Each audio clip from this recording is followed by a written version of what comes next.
Gaby Collins-Fernandez. I'm an artist, and I'm a co-editor and one of the founders of Precog magazine. My roles in the magazine are included in them are finding artists to participate, copy editing, and doing a lot of the writing and speaking associated with the magazine. My name is Florencia Escudero, and I'm also a co-founder and co-editor with Gaby and Kellie. My role is also looking for artists, communicating with them, and making a lot of the merchandise that we sell to help pay for the magazine. I'm Kellie Konapelsky. I'm a graphic designer. I do all of the design for the magazine, and I also help to find different artists to participate. And the website. And I make the website. Yeah. And anything graphic design related I make for the magazine.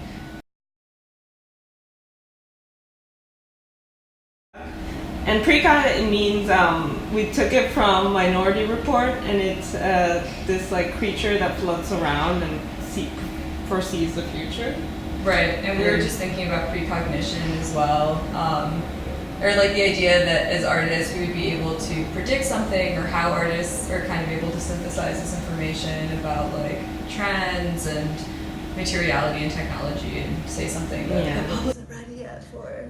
It's like a magazine that has the ethos of the zine and like the look of a polished art magazine. Yeah, I think that's our new statement. Yeah. Our magazine is about art, but also technology, and that industry doesn't have a lot of women working in technology. Technology and artists that make work about technology is a lot of like white men, and that I feel like our magazine tries to find a way to bridge the gap between those two things and be more inclusive. I don't know.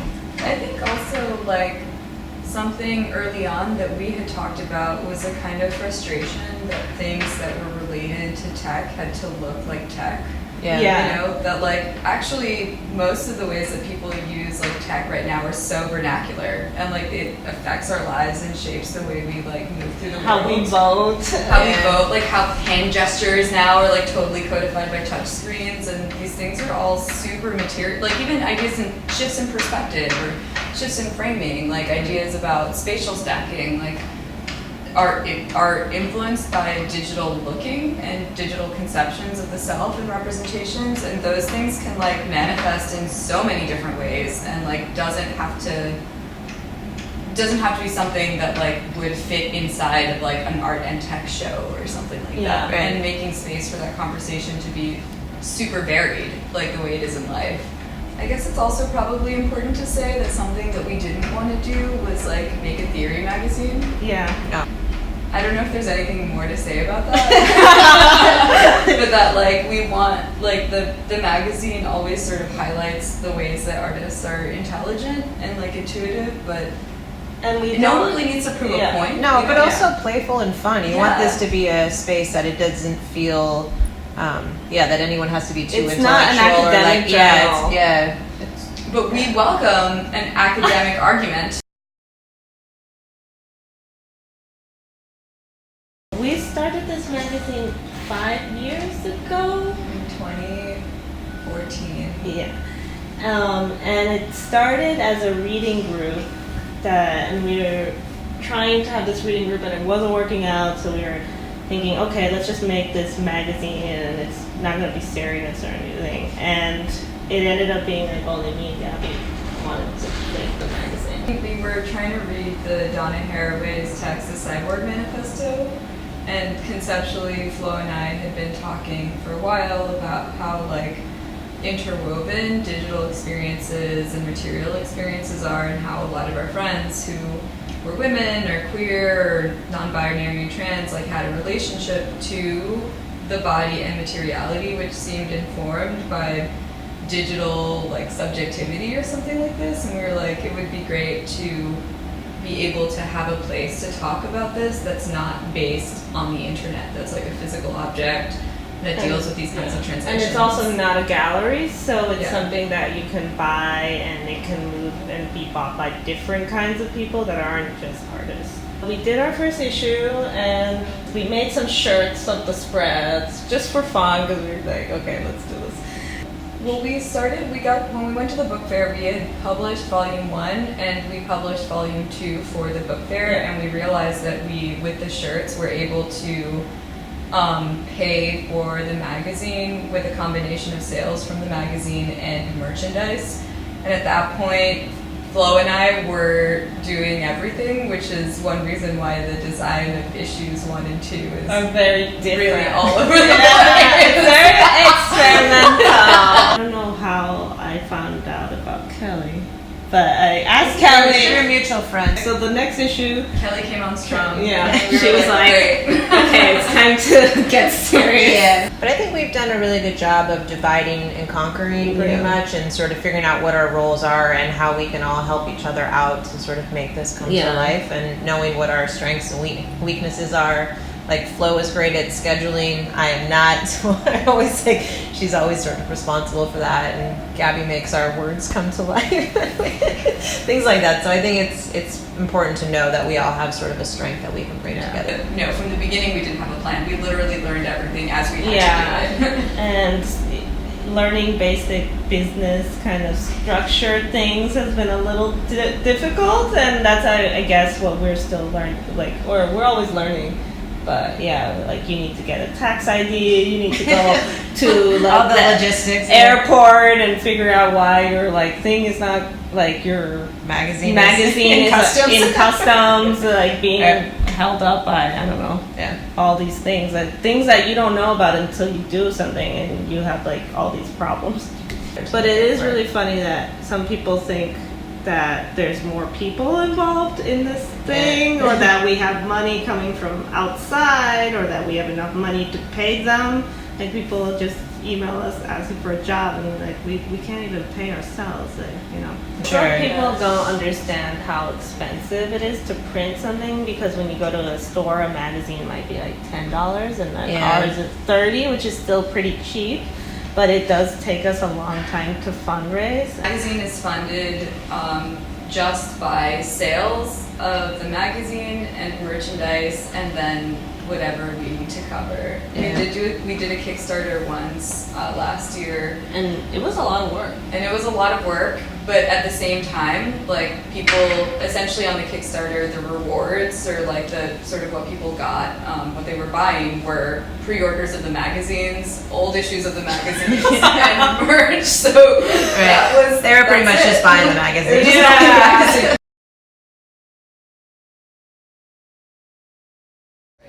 All right, so the theme rundown. Issue 1 was just Precog, so like feeling it all out. Issue 2, Flo said, let's do Techno S. Yeah. So this is issue 2, Techno S. And the prompt that we sent out was just the word techno and the letter S, and the artist had to just choose what they wanted to do, like which two things they wanted to combine. So it was like super associative, but it would be like techno, and then like all of the Sound. Yeah, all of the issues were like has to start with the letter S. That's it. Yeah. That's the theme. So, and then our third issue is transformation, so it was anything that was in transformation or in the middle of it.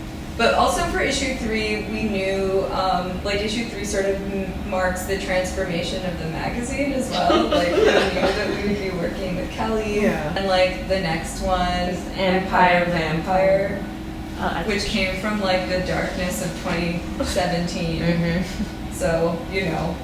And then after the vampire issue, we were like, well, there has to be something light. Like, Yeah. it can't just be like goth tech. we're about to release our latest issue, which is Bubble Orchestra is the theme. So, and we'll be launching that at the end of the month. The next issue with the idea of the bubble as an algorithm or as a housing bubble, things that like grow and expand. But I think it's sort of just like a really loose conversation that begins, and maybe Yeah. it's something that each one of us are sort of interested in at that time, and then we just sort of start spitting out different things, and then I don't know. Kind of makes sense. Yeah. So when we present the theme to different artists, it's very loose. It's not like we're giving a very strict prompt, because otherwise you wouldn't have a very interesting mix of works that are being delivered.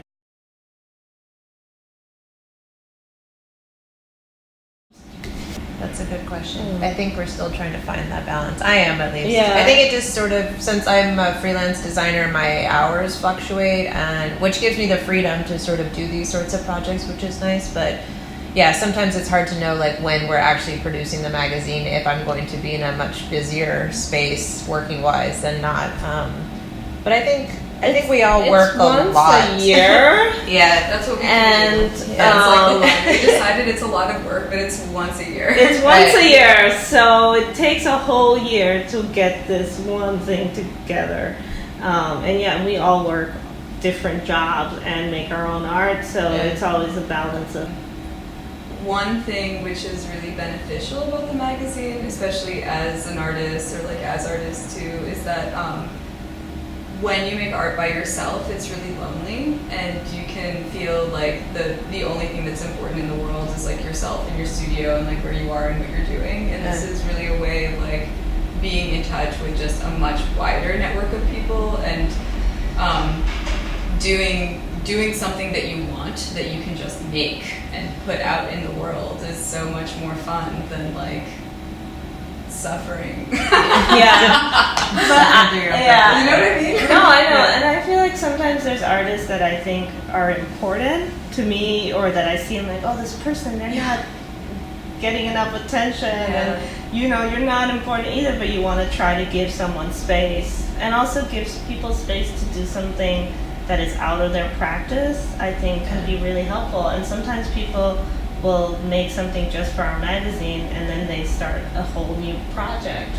Like, it's visible, and obviously you're in contact with a lot of different people in the magazine, but it's like a low stress way of trying something new and seeing whether that can work. And that, I think, has been really like fruitful for some of our contributors who were like, oh, I like never used this process before, and now like it's a thing for me, or like having to write instead of just showing a painting is a different way of thinking. Or people, I think a lot of artists also want to be involved in writing, because we all think, you know, it's like we all have opinions about what we think is right or good. And different kinds of writing that wouldn't be published maybe like in a traditional art press. So an artist having a conversation with another artist is a very intimate thing that happens all the time. Artists are always talking, but that's not really a public thing, you know? So I think that's kind of unique in that we're like, you know, offering this thing that might not be so resolved sometimes too. Yeah, that's right. We don't edit any, or we will go, like Gaby will go in and fix some grammar, or like, you know, but text but we're not telling, and also with the images, like we're not editing people's work, which, so they're very free, and that's kind of like whatever they want to show is what ends up being published. The rule, if they're repeat contributors, is that they do different things for the issue. So like if you made like digital drawings in one issue, you can't do the same thing for the next issue. Like you'd have to submit writing or like a different kind of visual project so that it's not so repetitive. Yeah.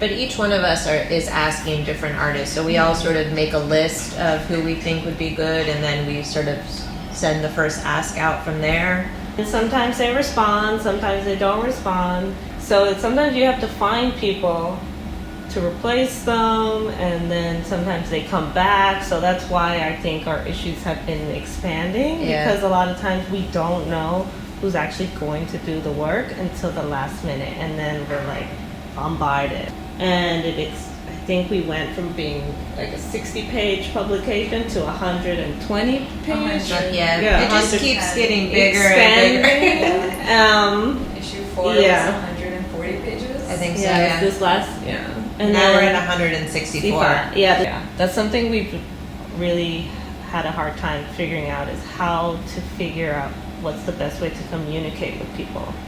but we also can't predict that part of it because you know Yeah. we're talking about like 3 different final deadlines, and then at the third one, all of a Yeah. sudden people are like, here. Right. I mean, the problem is that we unfortunately are not paying people, but we really there's particular people that we really want to be in the magazine, and you understand that they're busy, so you try to be flexible. Yeah. And then you also want to be like, no, I need it right now.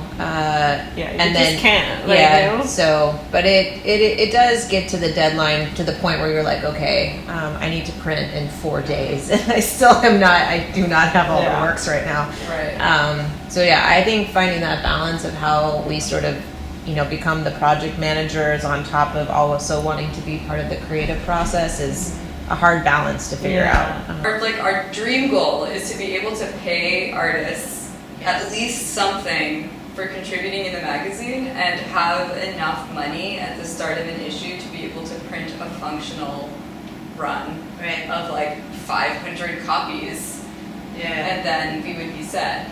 We try to invite people who have a relationship to the theme, but also with the idea that we'll have an event, like a launch, and begin conversations with different artists who can then get to know each other, have an opportunity to make something different or new, have it in print in a way which is both, can be whatever they want it to be. It can be as experimental and weird and like new as they want, or it can be something like a kind of work that they've already been making. And also, our magazine is getting, or has been, also international.